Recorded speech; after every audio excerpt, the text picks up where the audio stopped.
ang elevator muli. Pagkalipas ng hindi ko alam kung gaano katagal, bumukas ang elevator at narinig ko ang boses. Panahon na. Tumingin ako sa singsing. Tapos na ang countdown. Pagbabalik, bigla akong nasa elevator uli. Malinis, tahimik, normal. Parang walang nangyari. Pagbukas ng pinto, nasa lobby ako. Buhay. Pero hindi na ako pareho. Sinubukan kong alisin ang singsing. Hindi na kaya. Parang nakabaon na sa balat ko. At tuwing titingin ako sa salamin, minsan, hindi na ako ang nakikita ko. Ngayon, nagtatrabaho pa rin ako. Parehong building, parehong elevator, at gabi-gabi, may bagong sumasakay. May bagong nakakakita ng button.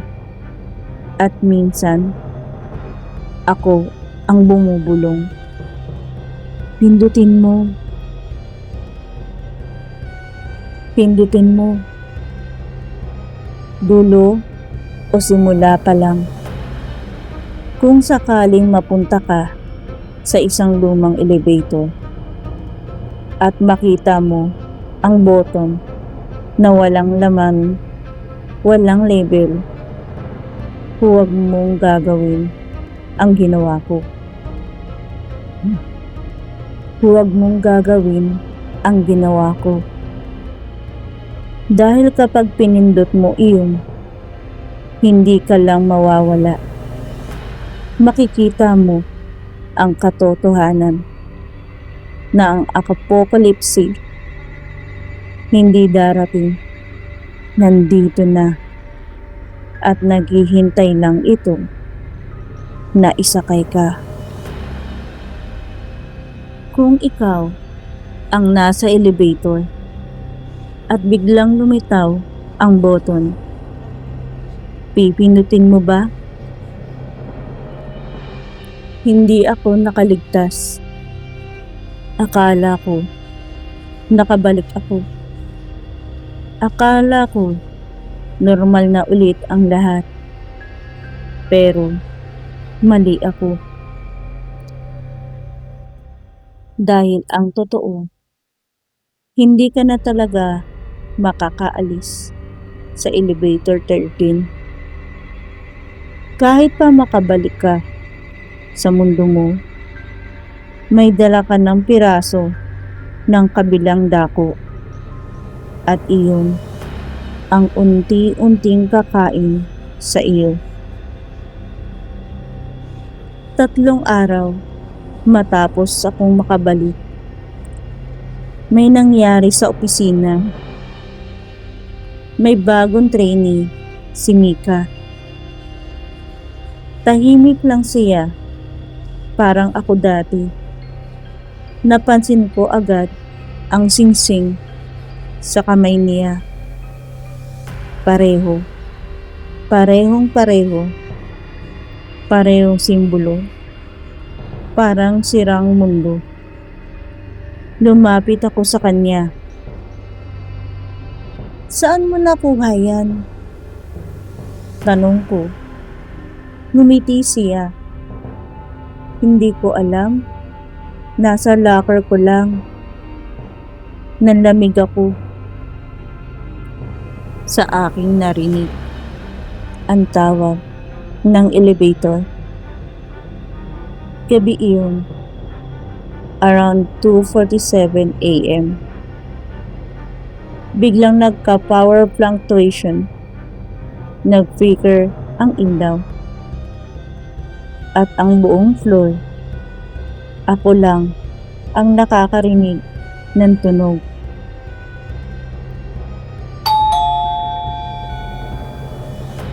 Tumigil ako.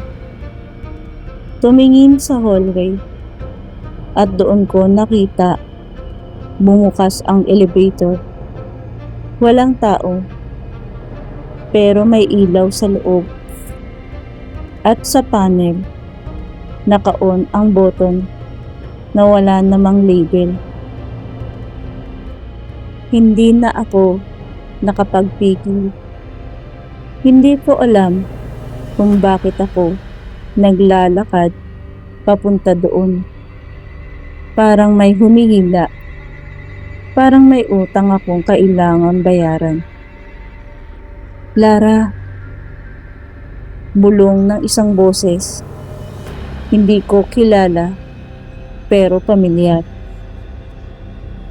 Sumakay ako ulit. Pagpasok ko sa elevator, agad nagsara ang pinto. Walang ibang sakay, pero ramdam ko hindi ako nag-iisa. Tumingin ako sa salamin at sa likod ko may anino.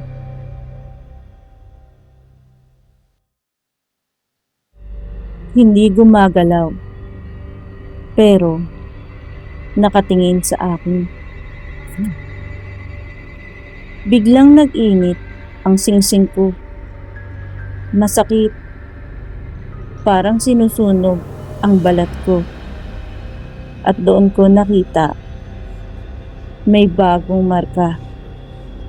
Hindi na countdown, kundi pangalan.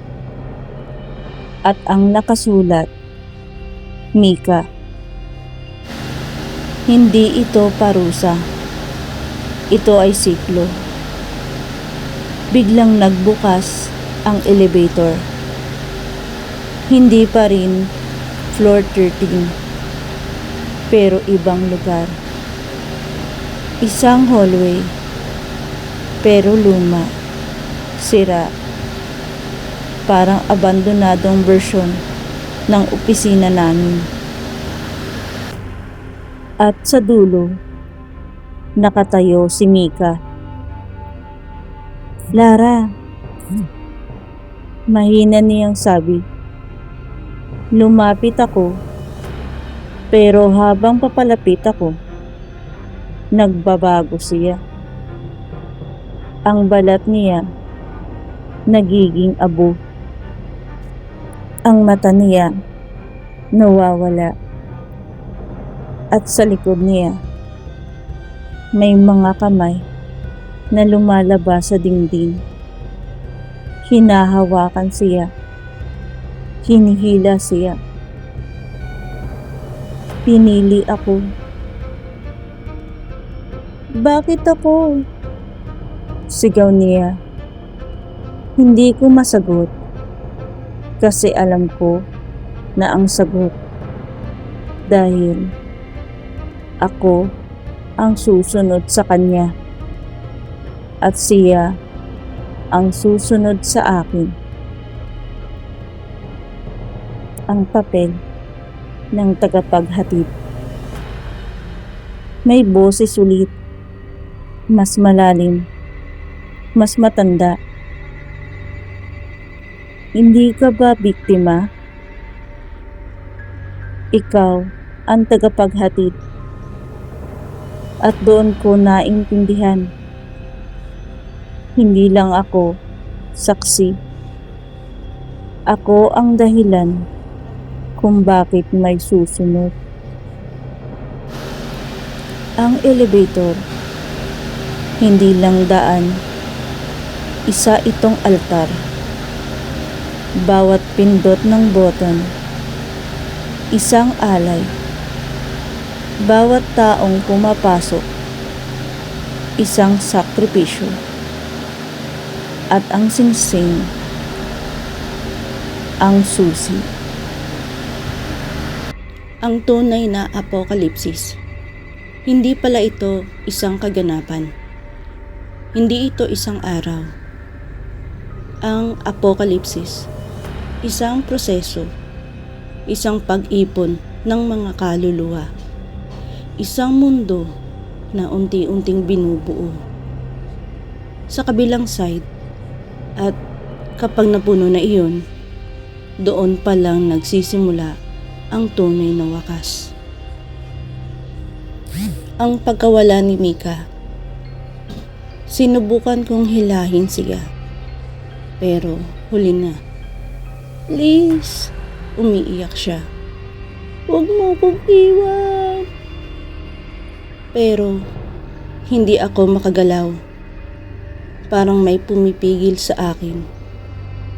Hanggang sa tuluyan siyang nahila ng mga kamay. At nawala siya sa dilim. Ang kapalit. Pagbalik ko sa elevator, may bago na naman. Sa panel, isa pang ilaw. Isa pang button. At sa singsing ko, nawala ang pangalan niya. At napalitan na ng bago. Sa sumunod na kaganapan, ako na ang nagtatawag. Simula noon, nagbabago na ako. Hindi na ako natatakot.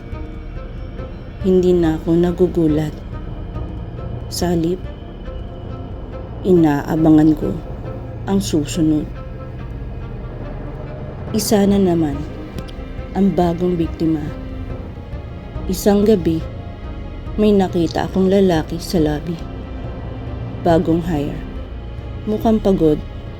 Mukhang curious. Lumapit ako. At saan ang floor mo? Tanong ko. 12? Sabi niya. Ngumiti ako. At kung may nakita kang extra button, bulong ko, subukan mo. Ang huling katotohanan. Kung naiisip mong aksidente ito, hindi. Kung naiisip mong pwede kang umalis o umiwas, hindi. Dahil kapag napili ka na ng singsing, tapos na. At kahit anong gawin mo, darating ang oras na sasakay ka ulit. At sa pagkakataong iyon, hindi ka nababalik. Ang tunay na mukha ko, kung makikita mo ako ngayon, mukha pa rin akong normal. Pero sa bawat salamin na madadaanan mo, may isa kang mapapansin. Hindi ako kumukurap. At minsan, hindi ako ang gumagalaw. Kaya kung sakaling mapadpad ka sa isang lumang building at may elevator na parang humihinga, makinig ka. Kapag may bumubulong sa'yo, pindutin mo. Huwag mong gawin. Dahil baka ako na iyon. Wakas.